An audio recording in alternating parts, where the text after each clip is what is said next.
Yeah, we're first off the blocks. Probably the first bookmaker with the first bookmaker blog to talk about the sacking of Nuno Santos at Spurs, as was probably expected. Maybe wasn't expected quite yet. And does it mean that Antonio Conte is going to go there or somewhere else? It's all happening. And it's Trader Chat here with Johnny Ward and Flynn Goward, who's Arsenal, by the way, have now absolutely rocketed up the table. And to me, you're in with a shout of finishing in the top four. That's all ahead of us, as well as chatting about unbelievable performance from Frodon at Down Royal. Some very interesting racing at Wetherby as well, and other sports into the mix as well. Flynn, what's happened to Gunners? This is since that hockey and at the Etihad, it's just gone. It's all gone uphill. Certainly has. They're actually fantastic to watch, aren't they? And I'm ashamed to say that last night I bought a red membership for Arsenal, so I can actually buy tickets. But it sounds like I'm only following when we're playing well, which I pretty much am doing, to be honest. But I don't want to go and watch our team when I'll be 100% nice to say that I don't want to go and watch our team when we are playing pony, which we have been the last couple of years. But very recently, just looked fantastic to watch. I was proper getting into the game on Saturday. Mikel Arteta seems to have the players that can actually play the system that he wants to play. And that's reflected in the prices as well. When we actually look at top four finish, first time we're talking about Arsenal for the top four. Towards the start of the season, Johnny, we were talking about Mikel Arteta being favourite to go next. And that there could have been value in that market, which it turns out there was. I'm not sure you could probably plan on the managers that did go being next in that market. But when we talk about Arsenal for the top four, 7-2 from 9-2 for a top four finish, that's fantastic reading for an Arsenal fan like myself. West Ham were also big moves in that market, just continued to perform. I thought that when Europe came along, they were going to really struggle because of the lack of depth in their squad, but they seem to be just churning out the results. Man City in the week, and then at the weekend as well, away at Villa. They're now 11-2 from 8-1 for a top four finish. Your standard four are obviously very heavily odds on in that market. Your Man City, what price are Man United? Chelsea.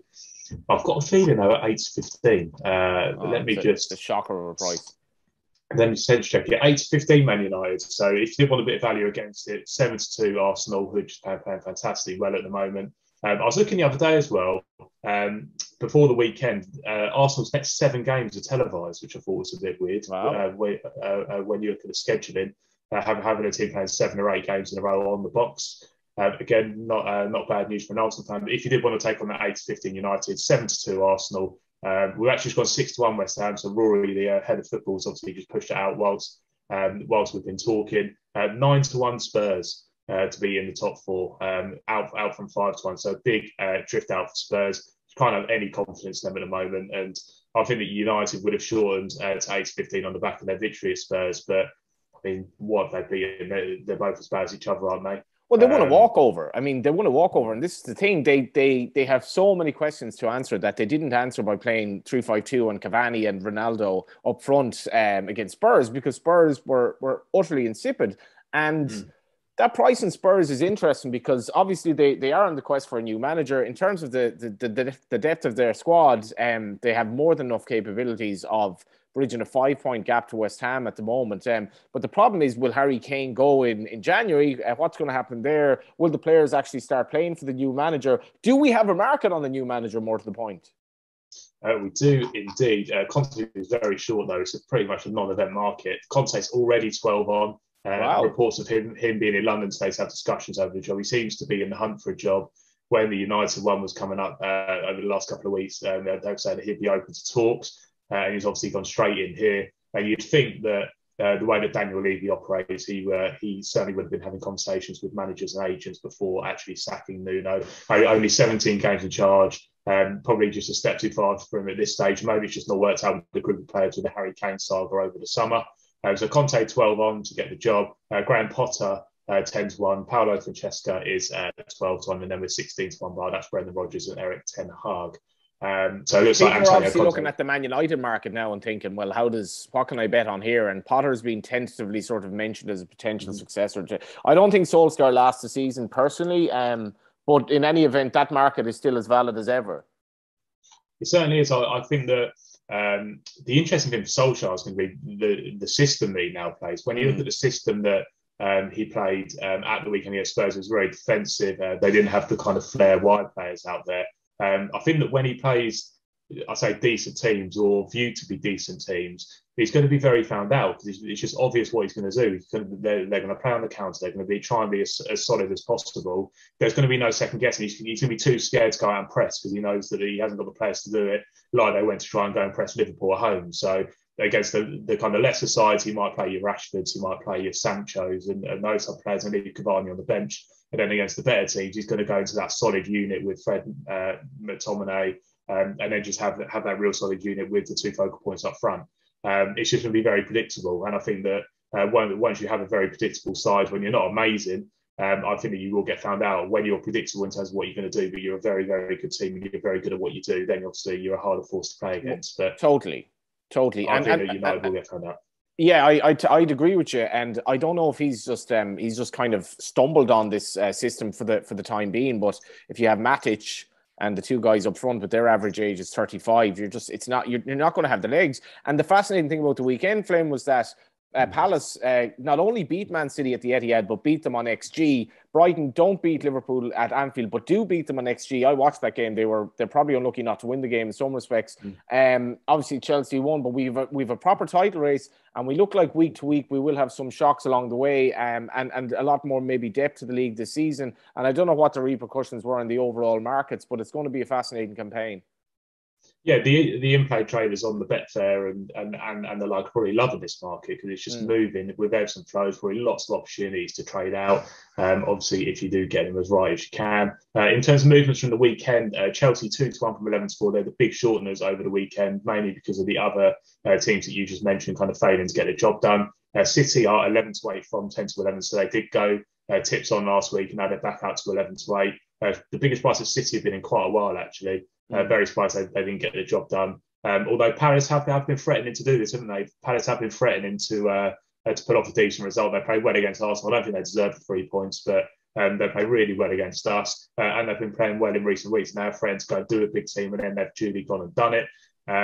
Brighton, a great performance again against Liverpool. There seems to be a little bit of a bogey team for you, Brian, didn't they? They totally deserved it though. So Fabinho wasn't playing, Keita went off, and Liverpool's midfield was just so easy to penetrate. And just defensively, they don't. It's probably a product of the fact that the midfielders aren't there, but defensively they don't look as solid at all. Brighton should have scored straight away, and they played on the front foot, which I liked. There was no kind of let's sit back and park the bus here. It was really, really like offensive, and the second half they were clearly the better team.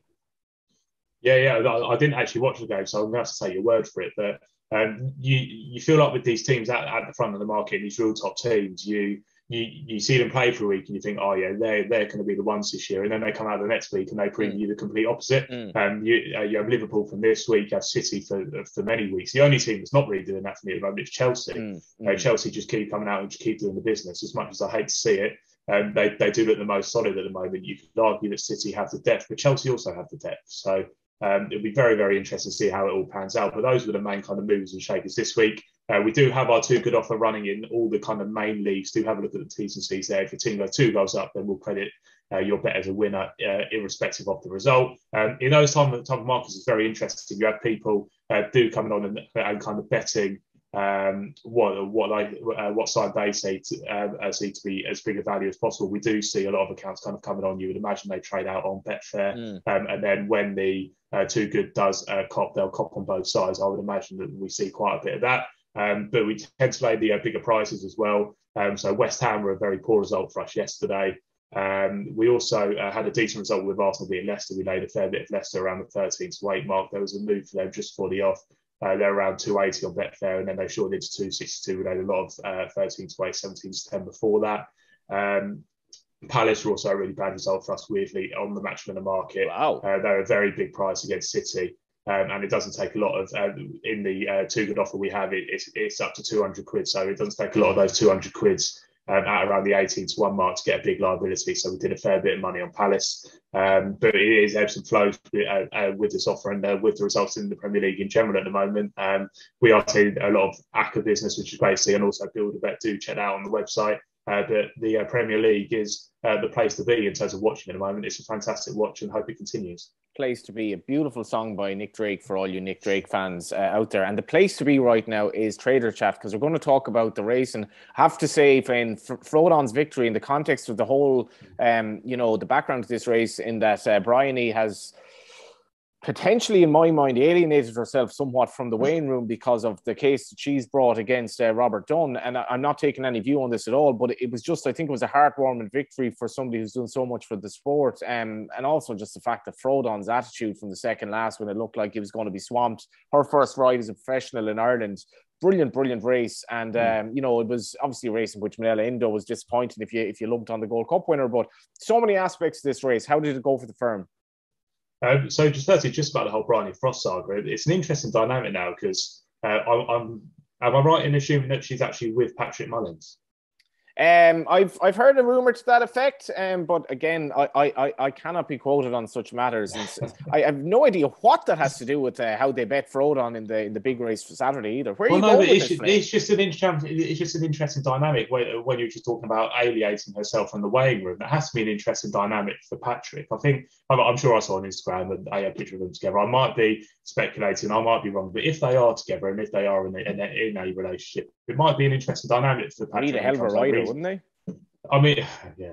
I mean, he's obviously going to be close with some of the jump jocks, and there will be kind of conflicts with their friendships in there, I guess. So it's an interesting dynamic. Maybe bring Bryony over to Ireland, and she's a completely new weighing room. She'll be a rival with Rachel Blackmore in terms of the pin-up girl for the sport, which we all need. And she was brilliant on Frodon on Saturday. But Flynn, how did it go for the firm? I mean, you're speculating on, you're offering us tips on about relationships here. How did it go for the firm? I'm obviously trying to create some drama. I could be directing a reality TV show amongst all the Maybe jobs. You will, yes. Things. Get Ben Keith involved. Oh yeah, God, that'd be dangerous. Looking at Down Royal then, Manila Indo was the only loser for us in the feature at Down Royal, which is pretty much where we wanted to be. We tweeted out the day before the race that we were industry top price at 11 to 10 Manila Indo. He's got off a bigger price. We did see the Shrewdies coming on and betting the two against him. We saw them betting Galvin and Frodon. A much bigger price than what they went off. I think Frodon was around 7 to 2, Galvin was around 4 to 1. They've obviously both gone off shorter. I think they've both come out of the race in really good light, actually, Galvin and Frodon. You think that Galvin would be fit. It might not be his time of year, though. He's got form around Cheltenham. I'd prefer to bet him in the Gold Cup than Frodon. Galvin was actually moved to 20 to 1 from 33 for the Gold Cup. We did see a bit of money for Galvin for the feature. He could win the Grand National, I'd say, this season. He's just he's probably not quick enough. Like, he should have been able to beat Frodon, really, all things considered, if he were, with his stamina and all that. But I imagine that horse is absolutely crying out for Aintree again. Do you think he might have ruined his mark by running close to Frodon? He might have. Although, yeah.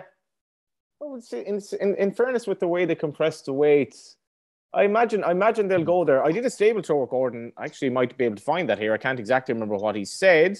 He certainly did put up a couple of horses for the National. You can actually talk away there as I find this. Well, I just thought at the weekend, I thought that they might have been running him in that race to see how good he was, really. He's got quite an unsexy profile, weirdly, Galvin. He's kind of running lots and lots of races. But when you look at his the long-term aim is the English National, but he'll go for a graded chase at Punchestown next week. A great servant for us. I'm not sure about that, but he also gave American Mike as his dark horse for the year, and he bolted up in the bumper. He did indeed. We'll get on to American Light shortly, but I do just want to talk about Galvin a little bit more. I'm a big Galvin fan, actually. You really are. You're mad for Galvin and relationship debates this morning. Well, Galvin more likely. I mean, 2, 1, 1, 1, 1, 1, 1, 2, 2, 4. Fell to 6, 1, 1, 1. I mean, what a horse to own for Mr. Bartlett. It'll be interesting to see where he goes. I thought that if he went and got the job done the weekend, he'd probably go Gold Cup and then Grand National if they kind of put him away. I've got a feeling that the national weights come out for the Gold Cup, don't they? Well, also Delta Works' credentials as a Grand National horse seem to be ebbing badly at this stage. I thought he was a bit disappointing. So Galvin he's more than worth his place in the Gold Cup for sure. He loves Cheltenham. There mightn't be an awful lot of depth to the race this year. We don't know. And he may be Gordon Elliott's, at this stage, maybe his best representative. So it's far from the most ridiculous thing to say. And of course, Synchronise won the Gold Cup and then ran in the National. So, these things can be done. Exactly. So I wouldn't put the punters off there. Just before we go on to American Mike, Frodon, Sean for the King George mainly, now 6-1 from 10. So a big short there, you'd think that the track will suit. We've also got some more King George movers, which we'll talk about in just a moment. But just while we're on Dan Royal, American Mike is now 7-1 for the champion bumper. Followed a similar path. I think it's to Gerhard won the race last year. So very, very obvious. As well. Some very good horses, yeah. Yeah, you didn't have to be too clever to kind of spot that he was going to be a decent animal, kind of going into the race, and also be a front line for the champion bumper. I think you're mad to be taking 7-1 about a champion bumper horse at this time of year, but we are 7-1 on site American Market if you wanted to get stuck in there. The one we'll talk about from Dan Royal was that Envoy Len is back. 15-2 from 10-1 for the Gold Cup after his reappearance. I'd love to lay that. I just can't. I just still don't have the faith there with Envoy Len. Well, he beat a horse rated 90 now on Saturday. Like everything else ran so badly. He beat a horse rated 90, so you can't read too much into it. But I think at least he's shown that he's able to run a race now, which he obviously didn't so far for Henry de Bromhead. Gold Cup, not for me. Yeah, no, me neither. Do you think he goes there rather than the Ryanair? It's early to be talking about this. Yeah, I don't know. Yeah, I don't know. It is too early to be talking about it. I love the way that Star Sports, you're obviously a bookmaker. You want people to bet, but you're also willing to say, I think 7-1 is an awful price for champion bumper, and I wouldn't be going near on Vital End for the Gold Cup. That is why the punters like you, Flynn. You're part bookmaker, part punter, part everything, really. Well, yeah, I like to think so. But I mean, also just speaking about that kind of bookmaking theory there, like I'm there saying that I think 7-1 is a horrible price. But if the whole industry is 13-2, there's no need for us to be 8. Hence why we'll be 7. So exactly. And also, we're not the type of firm that takes a massive opinion anyway, as Ben Keith would always say, that you're going to get some right and then you're going to get some wrong, and you'll fall in line with the market anyway. So there's no need to be a big outlier. But that was Dan Royal. Probably moving on to Wetherby now. I have got some performances I want to talk about from the week in Wetherby as well. In fact, I'll start there. Before we go on to Saturday's action, there was a nice runner for Gary Moore, which had Sean right up for the Triumph. We saw a couple of moves in the Triumph for the weekend. Porticello ran on Friday, drifted before the off, went off around the 64 region, was odds on before that. So I don't know if he's expected to run really well. Was a massive bull of a horse, looked absolutely lovely animal. Did absolutely everything wrong, and then ran a really nice race there. We actually laid him for the Triumph for a very decent bet at 25-1 before the race, so we were kind of eagle-eyed watching it. We were kind of a bit annoyingly impressed with him. I was obviously I didn't want him to run amazingly well because we'd actually laid him for the Triumph, but I thought he ran a great race, to be honest with you, Porticello. And is he a horse that he got off the flat, or did he get him from France, or where does he come from? No, France. So he was bought from France for a decent sum, although not disclosed. He beat Magistrato in France in Auteuil by a good few lengths. Magistrato came out and ran really well in the Chepstow race the week before, bolted up at odds on about 4-7. Porticello's then come out, did everything wrong. He jumped the last lead beautifully and then went away, giving weight away. Now 12-1 for the Triumph Hurdle. Phil Dorr is the other one. Ran a really nice race. I think that was a Dan Royal, wasn't it? Yeah. He's now 10-1 favourite. So a couple of movers there. 10-1 for Phil Dorr and then 12-1 for Porticello for the Triumph. Just in the kind of smaller races from the weekend. Getting onto the prop stuff, the Charlie Hall. Did you watch the race, Johnny? I did not watch the race. I was flat out at work on Saturday, so I just got time to watch Down Royal, and then I was just got time to watch the big one at Down Royal. I kind of watched all of Down Royal, and then I was into a 3 to 5 radio slot, so I did not see the Charlie Hall, as it turns out. Okay, well, I'm sure, well, hopefully you've seen a replay anyway, but surname was all the rage in the Charlie Hall. Was the only illusion in the book for us, and he performed well below expectation. Problems with his wind again by the looks of things. Harry Derham was talking about it, and Paul Nichols was after the race. Future Raffles went and got the job done. Did attract support anti-post along with Chamblou. Was attracting support from kind of anti-post judges, as you would say, around the 13-2 mark. Then Chamblou was around the 5-1 mark.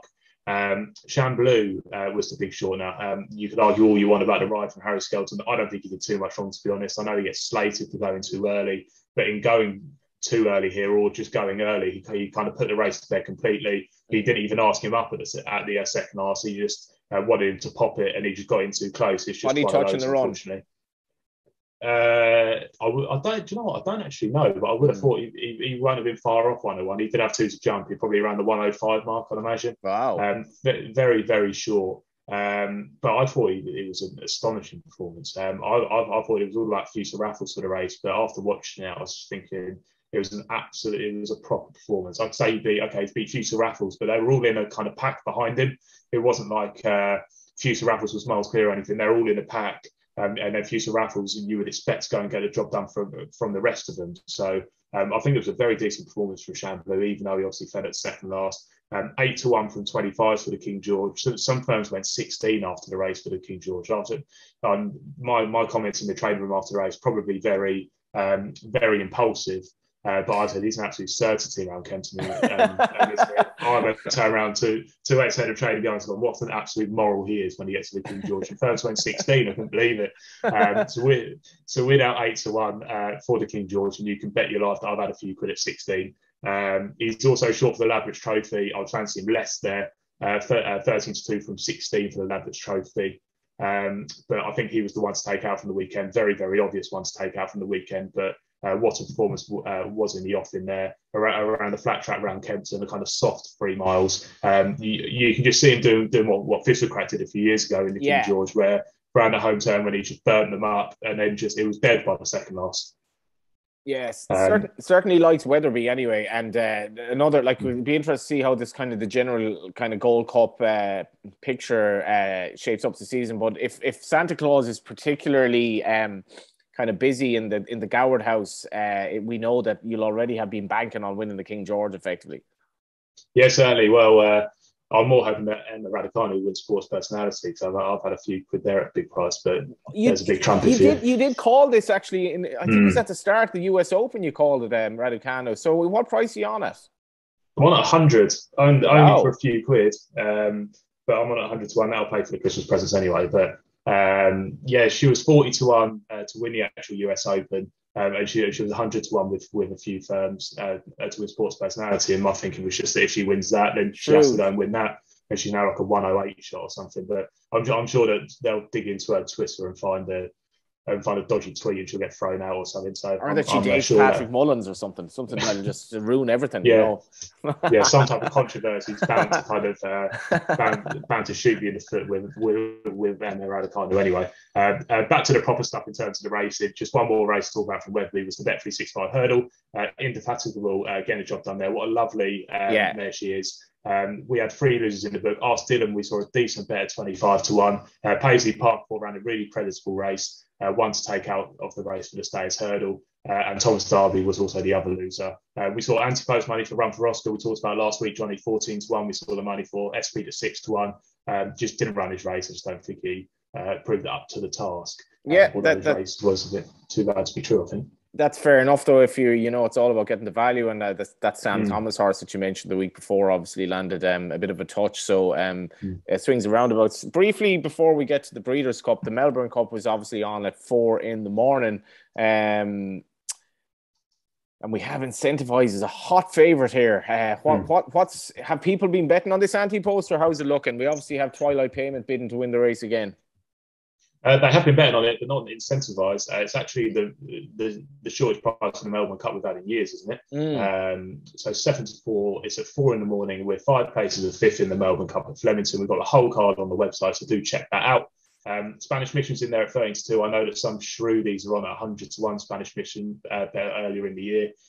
So we did lay a little bit of that, albeit not for much. The one that the punters want to be on is Grand Promenade, now 11 to 1. We've laid a bit of 16 to 1. Antipose, he would be the main loser for us. With these races, with these big international races, we always see kind of the night before is when people want the bet. So I would imagine it will transform overnight, and it wouldn't surprise me if the Jolly is the loser in the book. But we've got plenty going on with the Melbourne Cup and with the international stuff, like say with the Breeders' Cup coming up this weekend. Yeah, you got to have something like a bit of Moody Blues special or something like that. I mean, surely Ben Keats all over this. Peter Moody trained the horse. It did remind me when it was saying 4 a.m. there. It's actually a Leonard Cohen tribute band on Saturday night. A lot of extreme hardcore Cohenistas or whatever you want to call them. And there we are. Maybe I have to get up at 4 a.m. and watch this race and see if Joseph O'Brien wins yet another race down under and elsewhere. I'm not sure how strong the Irish Challenge is, to be honest. I haven't really looked at the Breeders' Cup much, but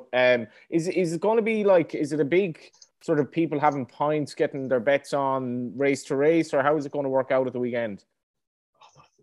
What in terms of Breeders' Cup we're talking now? Yeah, so like, do people wager race to race, or do they get involved beforehand? How big is it for Star Sports in terms of people betting on it? It's more of a race to race show. I actually really enjoy the Breeders' Cup. I'm not a big flat racing fan, but it's really good fun. It tends to be on at decent times. I mean, not a huge amount will be going on Friday night, Saturday night with it. So it's always good fun. I'm actually working in the office. I've got an extra day off this week because I'm doing like 2 until 3 in the morning. Or something like that on Friday and Saturday. So I shall be in the office watching it on the big screens, taking bets from the punters. So do call up or do have bets online, and I'll be taking the bets. We've got all the kind of main races on the website now. I'm just having a look at the Breeders' Cup Classic with 9-4 Knicks Go, Essential Quality 11-4, 5-1 Bar. The Breeders' Cup Turf, Tana is your favourite there. So there's a big Irish Challenge at 6-4. Domestic Spending 4-1. Yibir is in there at 6-1. We've got all of them kind of priced up on here. Obviously, the timer was in another market. We actually have the draws tonight at 10:30. Hopefully, this goes out before then. So we will have kind of some reshaping of the markets after that. We're also going to be running the Pip Offer, which we do for a lot of the racing, which is if you finish second, beating the neck or less, then we'll refund your bet up to a certain amount as a free bet. So you can get stuck into that. It's always a good meeting to watch after we've had the decent racing on Saturday. We have seen some money actually for one of our specials. We do a few Breeders' Cup specials, which we also have on the website. And it was actually Bob Baffert to train no winners, I believe. Let's see if I can find it. Bob Baffert to train no winners. We originally went up 8-1. We laid a bit of that. Then we went 6, and then we laid a bit of that. Then we went 9-2. We laid a bit of that. We're now 4-1. Bob Baffert to train no winners at the Breeders' Cup. I think there'd be a bit of karma there as well after the year the big man has had. Yeah, there certainly will be. So we've got a lot of trainer specials there. So do have a look at those, and we'll have all the races priced up. Just before we finish on racing, Johnny, I just want to talk about a couple of these nibbles that we've had for some anti-post races. I know I've mentioned a few in previous weeks, but we've got a few more nibbles that have come through this week. For the Greatwood Hurdle next week at Cheltenham, Cormier at 20-1. We've seen a bit of interesting money for him. He's shortened into about 16-14.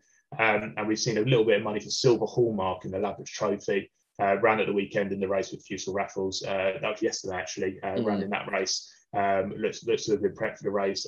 Was 14-1, now a little bit short, around the 12-1 mark. So a couple of interesting ones to take forward for the weekends to come. Let's finish up on cricket. Yeah, just very quickly, people would have been watching the 2020 cricket. I always like to get a different sport into the show, so we're not just talking about football and racing, although that is obviously our main focus in terms of interest. For the 2020 World Cup, which is ongoing at the moment, prices may change because England are actually playing today at 2 o'clock. But England, the favourites at the moment, 7-4 from 11-4 after beating Australia at the weekend. Pakistan are out to second favourites, now 9-4. They were favourites at 5-2, but England have shortened beyond them. They've also shortened into 9-4. But do have a look at all the sports markets that we have on site, as well as all the football and all the racing. Thank you, Flynn. Thank you very much. Yeah, so enjoy the Melbourne Cup, enjoy the Breeders' Cup, enjoy all the racing this weekend, and we shall be back next week.